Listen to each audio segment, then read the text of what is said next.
Hello, my name is Gary Mansfield, and this is the Ministry of Arts podcast, where each week I'll be speaking to a different artist. Now let's begin by bagging these bongos.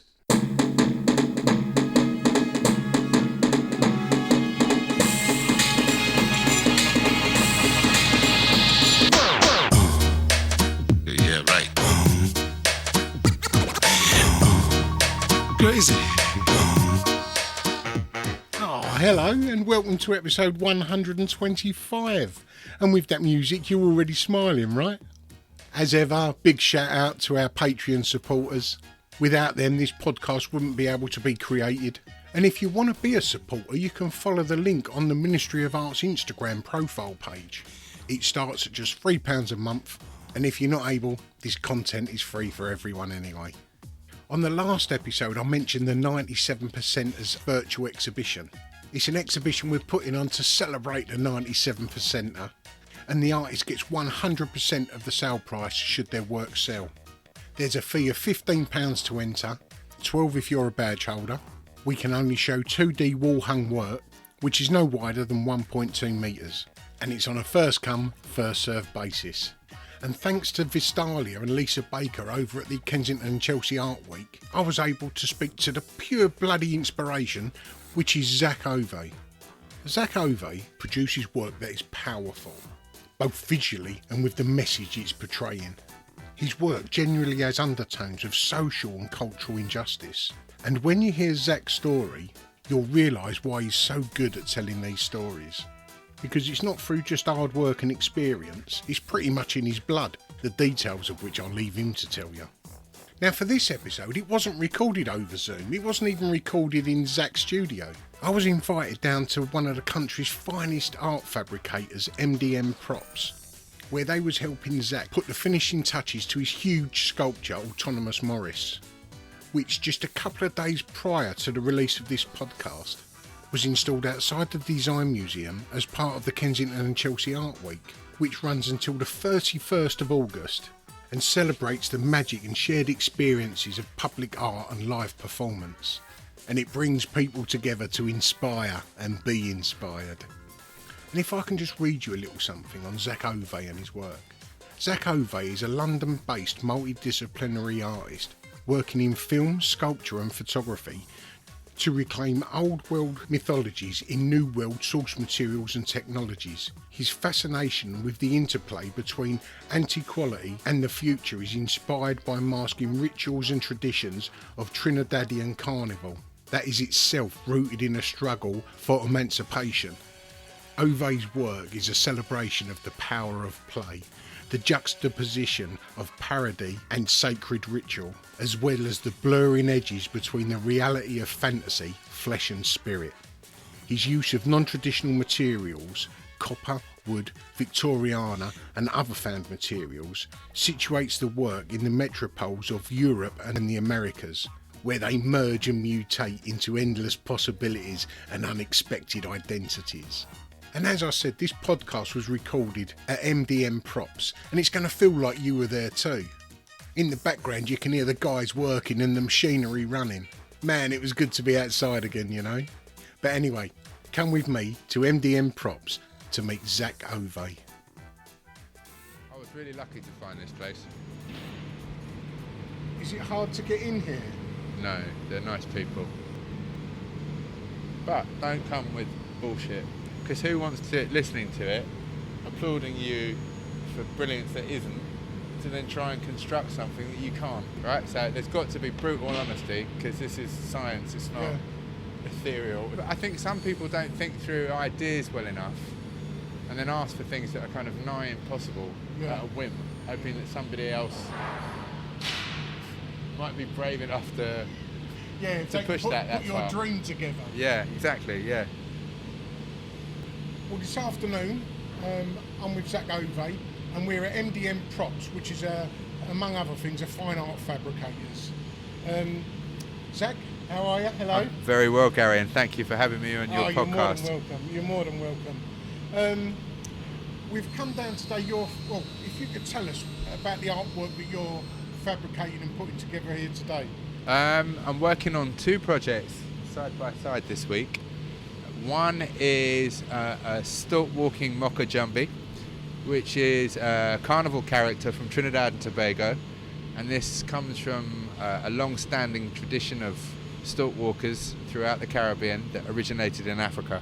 And I'm making that work for the Art Gallery of Ontario, which is in Toronto, Canada, and this will be for permanent exhibition there, as they've opened up a new diaspora wing, which technically means what they've done is they've taken an old world African gallery and opened it up to a contemporary black moment. Brilliant. Which globalises the future in terms of what can be seen there and who can contribute now to that museum. And I've seen it. You showed me around it a little while ago. Yeah. The height. Feet, I think we're at 24 feet.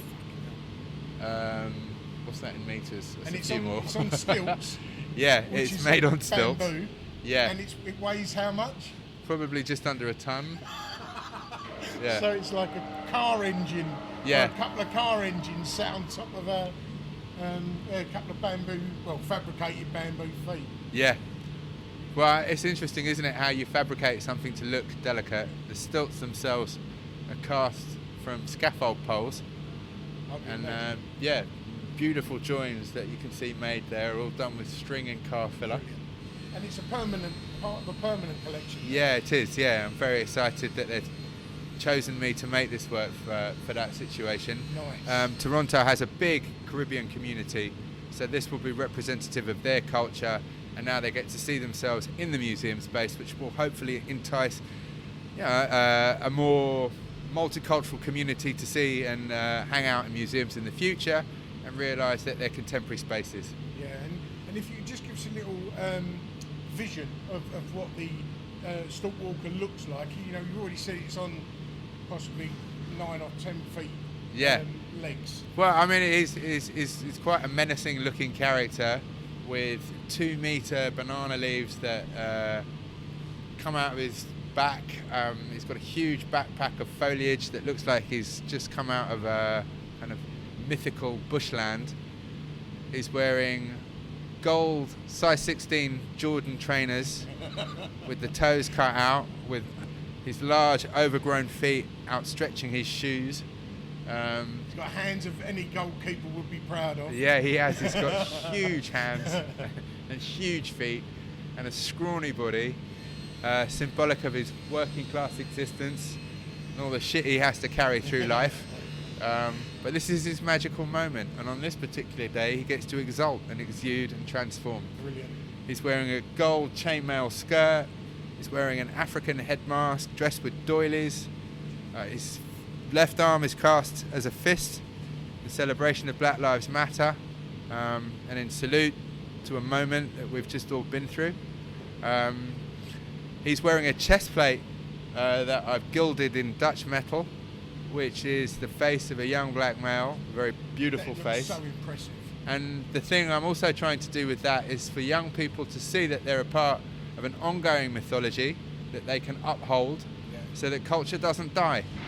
One of the things I'm interested in is resistance art, and by that I mean art that resists the global changes forced upon us. And in the Caribbean, with living so close, or if you like, in the shadow of the Americas, if we lose that sense of self, we're queuing up to be 5th generation car park attendants in somebody else's back lot. Yeah, So, that's fucking true. The integrity of how one defines oneself and the freedom to shift perspective from what maybe other people see you as, to whom you might be, or see yourself as an enabler to become. Yeah. It's very important. I hope that my work in some way enables people to take a more light-hearted look at their prospective futures and try and embody in one's own lifetime all the things that you dream to be a part of. That reality can be yours. And I think somewhere, somehow, we're taught that we're not allowed that sense of ownership. And I hope that art and art practices can help younger people understand exactly how many restrictions they should really be opposing in order to fight for their own freedom and redefine that generation by generation. Well, because of the the recent, like the 2020 Black Lives Matter movement, along with the unfortunate death of George Floyd. Not only is it making Afro-Caribbean people look at their heritage and culture, it's making non-Afro-Caribbean people, it's forcing them to have a look at that culture as well, isn't it, you know? Well, actually, in 2019, I curated a show called Get Up, Stand Up Now at Somerset House. And I was asked to look at the history and contribution of Caribbean arts, or artworks made by people of the diaspora, Africa and the Caribbean, post-immigration to the UK in the late 50s, early 60s. And what I was interested in was also the connectivity behind those influences and the connections to what those influences have, if you like, grown into it, how those influences have taken shape within British culture, within music, within literature, within fashion. How have these artistic notions that came with people from the Caribbean really helped restructure our British identity? And if you think about things like reggae music, and even our love of Indian food, our love of all things that are foreign, these at some point pivot and take a big dent in who we are and how we see things. And what I wanted to show was how mod culture and other homegrown British cultures are really stem from those ingredients in a way. Well, when I was a kid growing up in the 80s, it was quite a racial time to grow up with the National Front, British movement and all that shit going on. And there was, I was into the ska music. Absolutely. And I discovered that ska music wasn't just madness and the specials, I realised it come from a generation before that in Jamaica. And then... But isn't it interesting also how ska music appealed to working class kids in Britain at a time when the kind of mysticism of hippie culture, right, didn't appeal in the same way because it didn't talk about the repression that they themselves were feeling, right, and identified with that shared repression with the Jamaican antithesis and culture that was being spoken about in dub and ska and reggae music. Right? But the same people who were into it... What I'm talking about there is a sense of socialism. Right? Definitely. But the same people who were into that music were going on National Front marches. And I was like, how the fuck can you do the two, Well, it's a hypocrisy, isn't it? You either want to push away that It's culture, a very or you childish accept hypocrisy, And in the end, what you realise is you're only creating limitations for yourself. Exactly. Right? That add to your quarantine. And quite literally, that quarantine you in life and put walls around you that are unnecessary. Well, that was, ironically, that's what I was about to say was, it wasn't until I went to prison and I was in close contact with all these different cultures, which I didn't have growing up in Dagenham in Essex, And it was, absolutely. You can understand the guys being a little bit racist, not a little bit racist, you can understand a little bit the guys being racist because they're not mixing with anyone other than white people with the same fucking views, I don't know if you saw that programme that was on last night on Ireland. I didn't.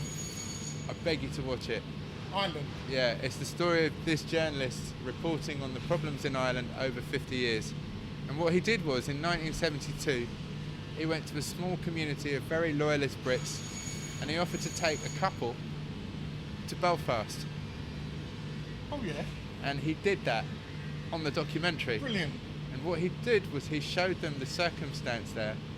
And it was really interesting to see how torn they were by what they had thought on the one hand prior to that, to arriving in that situation, and then how they saw it completely differently kind of post being there, in terms of how it was structured and the repression and the injustice period. And then you start seeing other people's culture in your own culture. Well, and also in that moment that you describe, you also realise how you're all in the same shit together, and how circumstantially a system was created that didn't offer you necessarily what other people were getting fucking offered that could move you away from that. Yeah. You know, I think that's what's interesting to me about, well, obviously any society that structures itself and what it is to be born as a has nothing in a way, and how you work from that towards something. Yeah. You know, and it's a very difficult thing to it's, grow out of. And you've got relationships with people like that all around the world. Yeah. You can. Yeah. I mean, some people's struggle is a lot stronger than others, but you know, a struggle is a struggle. You know. Yeah, but I think in connection to what we're looking at today, it's how you find a voice, either in literature or in music making or in the arts, that allows you to recognise the disabilities we've been fed, mentally and otherwise, and how to move beyond them. And one of the things I've always been interested in art making is how to find creative ways through problems, right? Yeah. Where we're using creativity as a way to better ourselves. Yeah, definitely. You know. So how do you make art speak? You know, how do I make statues that become silent noise in a certain light, right? The one that you've done at Somerset House is what you started talking about before I interrupted you. Yeah. That definitely had a noise about it, didn't it? Yeah. It definitely made its own noise. Yeah. And that was interesting because when I did the research on Somerset House, the last time they'd heralded Africa was the Mask of Blackness. And that was in 1605. And that was Queen Anne's masked ball, written by Inigo Jones and Ben Jonson. They spent half the build cost of Somerset House, which in today's money would be, what, 75 million? I would have thought so. Minimum, in fact, actually, probably more. It's probably close to 200 million to build a building like that now. But in which, in a giant mechanical egg shaped like a pearl, 9 English princesses, dressed as African deities, had to come to Britain to bathe in the sea of whiteness in order to proclaim their true beauty. That's mad, isn't it? Yeah, and that was the script written by Ben Jonson, who was bigger than Shakespeare in his day, and this was 5 years after Othello. King James rewrote the Christian Bible to suit his own business plotline at that point in time, and endeavoured to create a split between people of colour and white people so that he could really profit from slavery in the years that followed that. That was the first use of blacking up. And ironically, in the script, they were supposed to appear white at the end, but they couldn't wash the black off. There you go. Britain remained tainted ever since. That's brilliant. Yeah. There's a certain irony there, isn't there? So I was interested in putting 40 male nude graphite figures back on that plot, and I like the idea of graphite as a replacement to ebony wood, because I thought, well, that ebony wood it comes from a story ingrained to the motherland. Graphite is a future world black. Yeah. Just like the diaspora wasn't born on the shores of Africa, it was born post that moment, right, and is ongoing. So it was like I wanted something that felt representative of the future of that culture, not the past. Because it was right in terms of being like in a now moment versus again using where culture sets it back historically to the point that it becomes extinct. It has to be living. Superb. Because it was 2 feet. What was the size of the initial sculpture that you cast them from? It was about it was 3.5 foot, yeah. And we actually remade that here out of clay. You did? To cast it big. Yeah, it wasn't a scan or anything. Oh, wow. Yeah. To get and the then balance you cast right. from that, yeah. And then and how many did you cast all together? Today we've cast 150. Wow. Yeah. So I've seen 80 together. Yeah, that's right. And then there was another set on top of that, and then there were APs as well. So brilliant. Yeah, they've cast a lot. And is each one much of a weight? Not before you put the cement in the bottom. No, they're only about. Cement's there just for the weight. Yeah. Because graphite's very light, and it's a mixture of that with resin and fiberglass backing, so it's light. But they're durable, and once you put the weight in the bottom, it sets it. Nice. And each leg has 2 scaffold poles cast within it. It's armatures, so that it can then sit on spigots that will hold it in place. Brilliant. No, I mean, again, good work here. Excellent. Pleased to say. You're working on one just as I come in today. I'm reworking an older piece called Autonomous Morris, which began with me trying to do African masks out of car parts. Because I just thought, well, why not, for fuck's sake? Let me have a go. And I will try to see how I can... You know, it was interesting because when you want to make public art, you've got to make something big. And to begin with, you need a cheap way of doing it. Yeah. And I was like, wow, look, when you go online, you can find, you know, like doors and panels and whatnot, £2 and £3 a pop. Yeah. Amassed to cover a bigger area, you know. So it was a nice way of finding a palette that I could work with that allowed me a bigger spread to scale up in a way, right? And it's got everything there, them old panels we was talking earlier. Yeah. And so because I you're did. using ones that are quite old. Well, I started off beautiful doing shapes, aren't masks. I was even using like interior panels, they? dashboards, steering wheels, all sorts of stuff. And then I thought, well, let me push it a bit further. And then I did a piece called Rumpelstiltskin where I was using, God, what was that? That was like a pair of doors of an old Austin, Morris Minor hood. And then I thought I was given the opportunity to make a work for a public art commission. I had a month to do it, and I thought, no, I'm going to try to make a whole head out of car parts, specifically using Beetles and Morris Minors because of the curvature of the panels and the fact that I could use that to create something that was quite streamlined and quite figurative in a way that I couldn't do with sort of flat square edge bits in that sense. There's a beauty with its age as well. They're sort of like maybe 40, 50 years old, aren't they? Yeah. Some even more. And actually, I mean, you mentioned, and even thinking about the history of that, I mean, there's people like John Chamberlain in America who did beautiful car abstract sculptures in the 50s that are fantastic out of big old Cadillacs. And then you mentioned Joe Rush from Mutoid Waste, who I always admired in my teens at their big do's and stuff in terms of how he transformed things. But what I was interested in also was trying to connect to a kind of African Caribbean sense of mask making, but again using something that was contemporary and that also reflected my environment growing up here in London in a way. Well, it's nice to see something big like that from a distance, and the closer you get a little wow factor from it, because first of all you see that it's a mask of sorts. Yeah. You get a little bit closer, and then you see that it's made of these car panels. Yeah. And then there's that bit of reflection where you look back and you see, oh, that's an old Morris Minor at the front there. I think what's nice is you've intertwined heroes from people's other people's stories in a way, right? It's like if you make a piece of work about somebody famous, people have a relationship to that character because they already have, they've already seen that character or relate to it, like making a piece of work about Jesus Christ. A little bit of romance. Or something in that way. But people find a nostalgic moment to reflect on their own experiences with, I don't know, Morris Minors or Beatles or whatever it is. It's an interesting way to bring things into your work that help other people find their way into that story. And I think if you're trying to make art, it's interesting to incur popular stories in your work, because what you're doing is giving gravitas to the audience to something they can already connect with, and find their own relationship to. That's exactly what I was going to say. Yeah. They can make their own narrative within your work. Yeah. And take it in their own direction. And you've hit on the familiar, which is important, Did you ever art? It's the same thing with... Yeah, I did, yeah. Oh, go on, sorry. Yeah. No, I did. Massively so. My father is the first black British filmmaker, Horace Ove.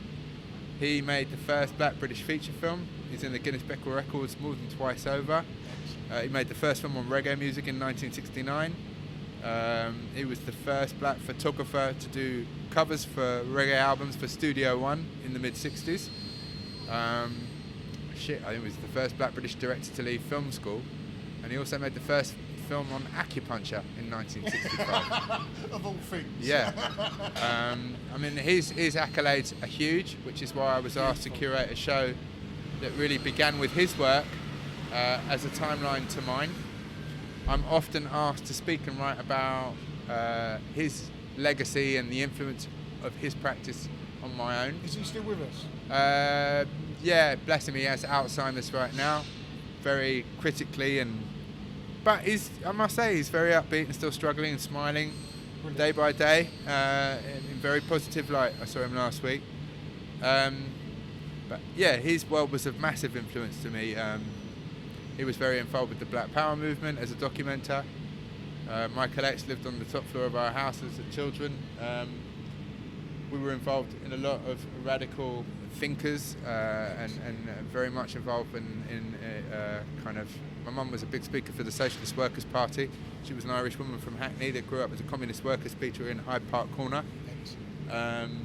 She ran a clothing boutique for many years and refused to sell high heels and polyester mix to women. Superb. Yeah. Superb. She was very special, and actually she moulded my father to become who he would be, and gave him a lot of the props and tenacity that he would use in order to make his mark.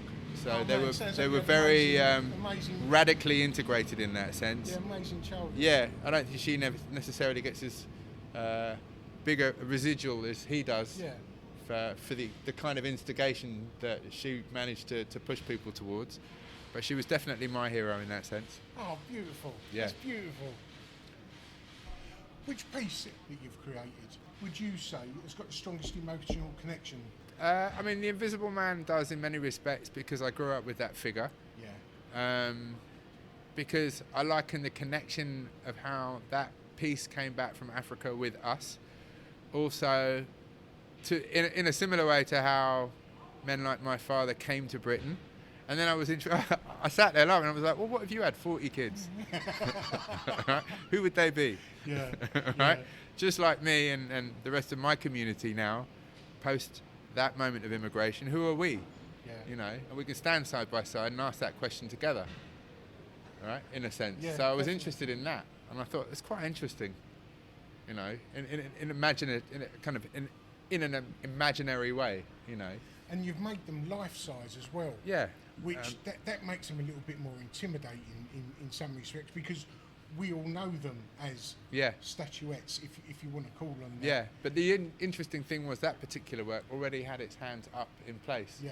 And so what's interesting is how that's also now, because of circumstance akin to our social setting, with gun violence, and in particular in the US with this awful situation with the police, they've become very rock-steady symbols of the Black Lives Matter movement. Yeah. In how young black males have had to combat the injustice of police harassment. It's beautiful when history sort of comes around accidentally like that, yeah, isn't it? and You slaps you in the face Yeah. to remind you that this now speaks not only about what you had imagined it would speak of, but actually maybe something way more important know? by chance. Yeah. Right? So I'm not going to take full credibility for having presumed that ahead of time, No. but what I'm very proud of is how unconsciously that kind of just appeared in a way when those 40 works hit the United States and were requested to be there. To see them outside San Francisco City Hall while I was installing, 3 women approached me, had all lost children in their teens through gun violence, because they thought I was putting this up as a homage to those victims. And it can be. Yeah. It can be whatever The you want other it to be. irony in that moment was that the then mayor died of a heart attack, and while we were installing the works, actually while they were on set sale, a new mayor was inaugurated, and she was also the first black woman to be inaugurated in San Francisco, but her name was Miss London Breed. Oh, wow. So they stood outside San Francisco City Hall while Miss London Breed was inaugurated as the first black mayor of San Francisco. How cool's that? Yeah, I thought that was fantastic. How cool. That is pretty cool. isn't Yeah, it? and ironically, I think I'm the first person of African origin to put artwork there, and which is insanely unjust when you think of how long-standing the tradition of art making is as African Americans, 300 years versus our 50 here. Yeah. And that no one had considered any of my heroes for that moment prior to me. You know. That is pretty cool, isn't it? Yeah. The Autonomous Morris is just about to go on show for the Kensington and Chelsea Art Week. Yes. And I'm Whereabouts is it going very to be proud shown to there? be a part of this moment. It's going to the London Design Museum, which a few years ago was rehoused to what was the Commonwealth Institute. Oh, there's a little bit of a irony there, isn't there? There is, and a lot of nostalgia. It's a building I absolutely adore and have known since my childhood. It was where they had things like the Radical Book Fair that we were all carted off to as children, because that was one of the first places where, if you like, independent publishers and independent black publishers in particular got to showcase works in an institute in London that was unique. It's a fabulous building, and I'm sitting outside opposite Pilotz's Head of Invention, a work I've known and admired for a long time, so I'm very chuffed that Autonomous Morris gets to bop heads with Pilotzi, which is great. And how long is it And gonna this be? was thanks to Tim Marlowe at the Design Museum and his wonderful team there, who have invited my work to come and join them. Nice. So I have to thank you all, Rebecca Gremo, Vestalia, Tim and everybody else, because I am truly thrilled for this moment, and very excited that this piece now gets to speak and listen to the conversations of Holland Park. Brilliant. And how long is it on show for, do you know? I'm hoping you guys keep it for as long as possible. As long as you like. And will there be anything now, any text for context for people? I'm sure we'll put something together that is an explainer. I like to consider this work, the character himself is what we call a mako in the Caribbean. It's somebody that listens to conversations to decipher information, a rememberer of sorts of other people's passings, and somebody that you can sit and converse with any day of the week outside the Commonwealth Institute and the new Design Museum there when you're ready. I'm hoping that anybody local who is short for something to do at lunchtime can go and check this out. And this is the first time we'll see the work light up, which is very exciting. Brilliant. And how many lights is it going to have on it? This is an issue. I think you sat in Which is the just only now reason I asked on the the question. disgruntled conversation where I was given a limit of 12 and I've already superseded it. So, yeah. No, but very exciting here, finishing this work for next week. The fabricators mentioned through their gritted teeth earlier. Yeah, and I mean, interesting for you to see how this is Definitely. still transforming days before it goes up again next week. Yeah. Well, I asked 7 questions to each artist, most of which I've sort of slipped in our conversation. But one being, if there was you and 5 other artists, past and present, what would your ideal group show be? Good question. What would your ideal group show be? I mean, man, have we got another hour spare? Fuck. Here's something that I'm interested in on the back of that, and that is I don't think there are enough art competitions that herald, if you like, politicised art making, or art making that champions change.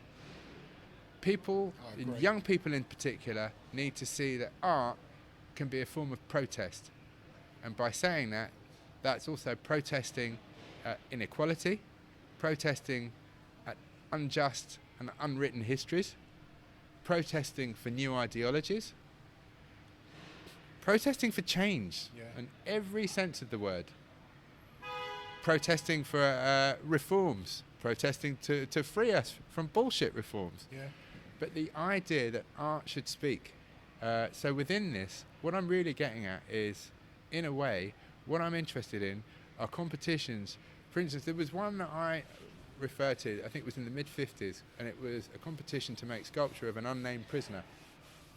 And I thought, how exciting that one could choose situations of injustice to look at people that suffer due to consequence caused by governments, upheavals, and massive shifts where working class people are treated as pawns in the face of government or religion or whatever else, right? Where we as artists get the chance to champion them and their lost causes and their invisibility.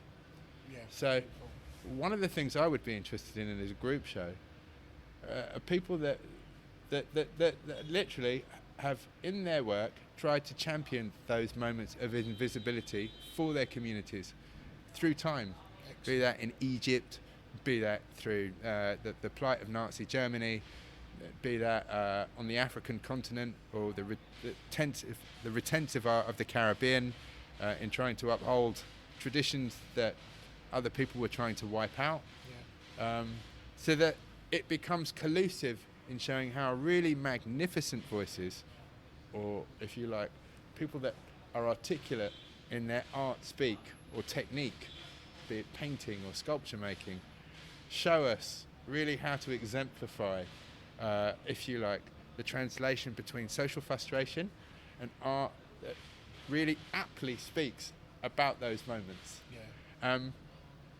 Banksy would have to be in that show as a modern contemporary, because to his credit, what he is able to do is analyse social frustration and translate it into the fewest possible words as an illustration that exemplify how we all feel.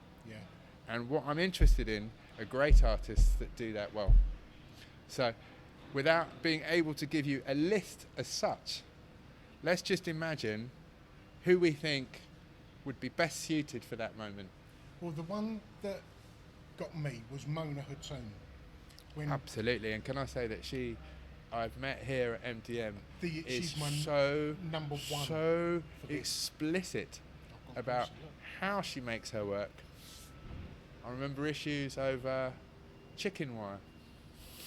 Brilliant. And the specifics of chicken wire. She is so thorough in that sense that she would have to be on that list. Right?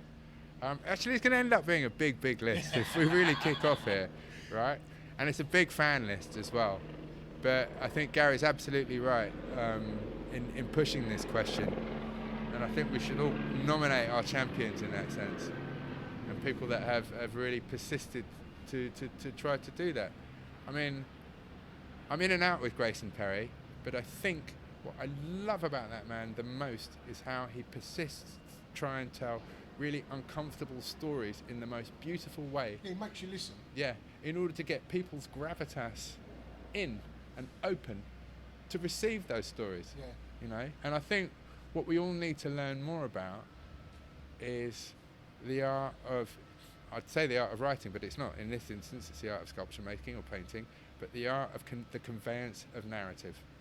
Right? In order that we speak firmly, properly, and for generations to come. On that same text, Robert Montgomery, when he takes his poetry, he puts poetry into neon or into light, or he even sets a light to his poetry, and takes that into a different area. And that same sort of thing there. You know, he makes you listen. Yeah. So I mean, that's my bag. That's what I'm interested in. You know, beautiful. I think. It has to have a healing quality to it. I'm interested in art that speaks. I'm interested in art that makes change. I'm not interested in people that use it to bleed without... Excellent phrase. You know, I'm just not interested. I'm just really not interested. Because as far as I'm concerned, it's always got to be glass half full, regardless of where we're at. And we always need to find a way out of the situation that we're in. Yeah, definitely. You know what I mean? However drastic it might feel, what we need to find creative measures that are the path to embetterment. Yeah. Done. And art's the perfect vehicle for that. Yeah. Because anyone can do it. Yeah. To whatever level they want to. Yeah. You know? Yeah. And I'm very, very grateful to have managed to make a living from this. I see it as a luxury above and beyond. Brilliant. So, what would you do if you wasn't an artist, do you think? Off camera.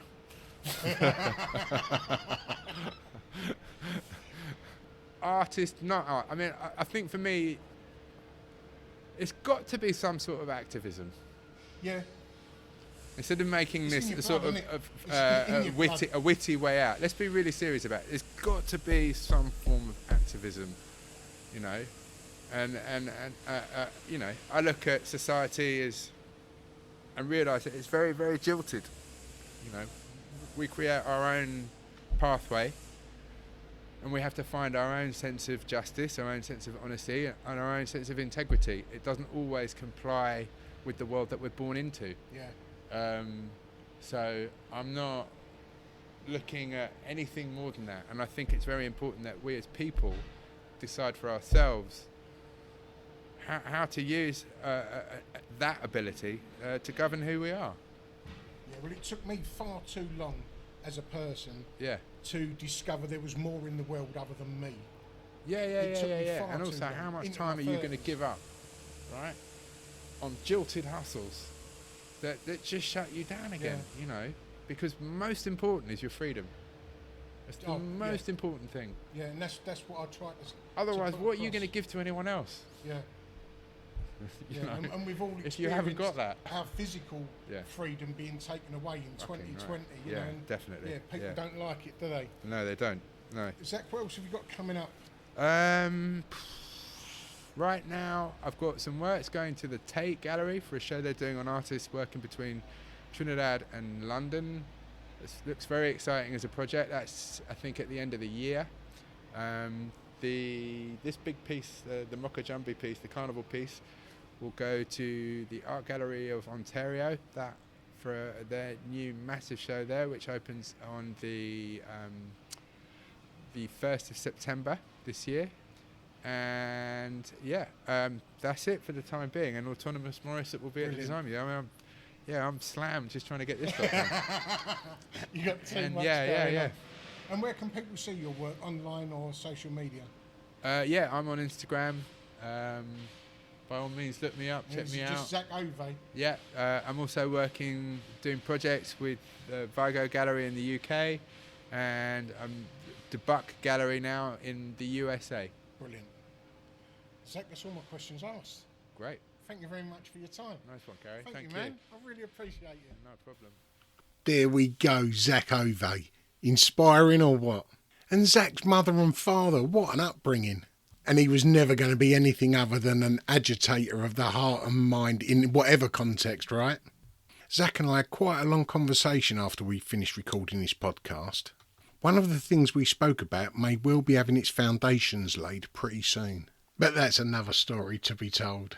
As was mentioned, Zach's sculpture Autonomous Morris was installed outside London's Design Museum and is on display come rain or shine as part of the Kensington and Chelsea Art Week.